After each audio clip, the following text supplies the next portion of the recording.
विधानसभा चुनाव के पहले फेज की वोटिंग से पहले 3 सर्वे एजेंसियों के ओपिनियन पोल आए हैं और तीनों ही सर्वे में एनडीए आसानी से बहुमत का आंकड़ा पार करता हुआ नजर आ रहा है।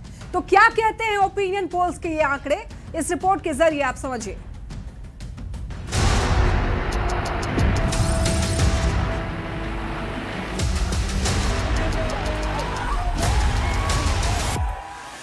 गुरुवार 6 नवंबर को बिहार विधानसभा चुनाव के पहले चरण की वोटिंग होगी। उससे 2 दिन पहले 3 सर्वे एजेंसियों के ओपिनियन पोल्स सार्वजनिक किए गए हैं। तीनों ही ओपिनियन पोल्स में दावा किया गया है कि बिहार में एक बार फिर से एनडीए की सरकार बन सकती है। सर्वे में बीजेपी सबसे बड़ी पार्टी के तौर पर भी उभरती नजर आ रही है।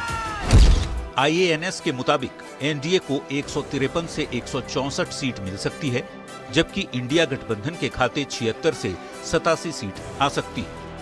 अन्य के खाते 2 से 9 सीटें मिल सकती है। जबकि पोल स्ट्रैट के मुताबिक एनडीए को 133 से 143 सीटें मिल सकती हैं। इंडिया गठबंधन को 93 से 102, जबकि अन्य के खाते 2 से 6 सीट मिल सकती है।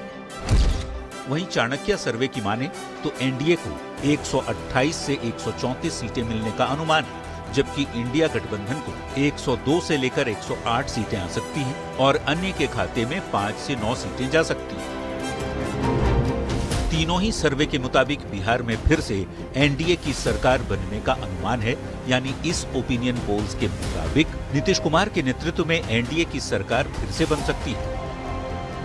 वैसे ये आंकड़े एजेंसियों के सर्वे हैं। कौन सा गठबंधन सचमुच किस पर भारी पड़ेगा, इसके लिए सभी को 14 नवंबर यानी नतीजे के दिन का इंतजार करना होगा। Bureau report, news 18।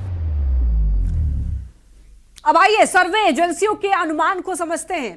देखिए, पहले चरण के मतदान से पहले 3 सर्वे एजेंसियों ने आंकड़े जारी किए हैं और तीनों सर्वे में बिहार में फिर से एनडीए की सरकार बनने का ही अनुमान है। नीतीश कुमार के नेतृत्व में एनडीए की सरकार फिर से बन सकती है, ऐसा ओपिनियन पोल कह रहे हैं। आईएएनएस के मुताबिक एनडीए को 153 से लेकर के 164 मिलने का अनुमान है और महागठबंधन को 76 से लेकर के 87, जबकि अन्य को 2 से 9 सीट मिलने का अनुमान है। ये पहले फेज के बारे में आपको बता रहे हैं। पोल स्ट्रैट के मुताबिक एनडीए को, हालांकि देखिए आपको बता दें कि एनडीए को अगर पूरे सीटों की बात करें तो 133 से 143 सीटें मिल सकती है और महागठबंधन को 93 से लेकर 102 सीट मिलने की संभावना जताई गई है, जबकि अन्य को 2 से 6 सीट मिलने का अनुमान है।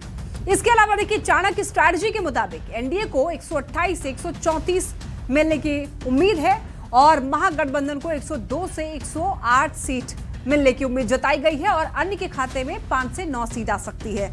देखिए, आईएनएस मेट्राइज का ओपिनियन पोल क्या कहता है। बीजेपी को 83 से 87 सीट का अनुमान है और जेडीयू को 61 से लेकर के 65 सीट का अनुमान यहां पर जताया गया है।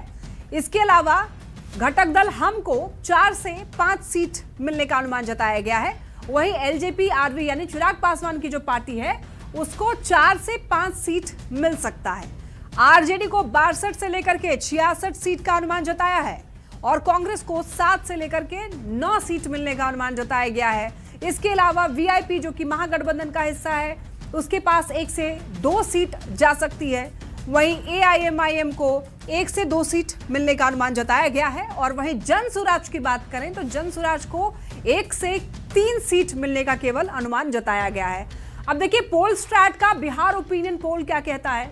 बीजेपी को 70 से लेकर के 72 सीट मिलने का अनुमान जताया गया है और जेडीयू की बात करें तो जेडीयू को 53 से लेकर के 56 सीट मिल सकती है। वहीं एलजेपी आरवी को 10 से 12 सीट यहां पर मिलने का अनुमान जताया गया है। इसके अलावा हमको 2 सीट मिल सकती है और आरजेडी की बात कर लें अब महागठबंधन की, तो आरजेडी को 69 से लेकर के 72 सीट मिलने का अनुमान है।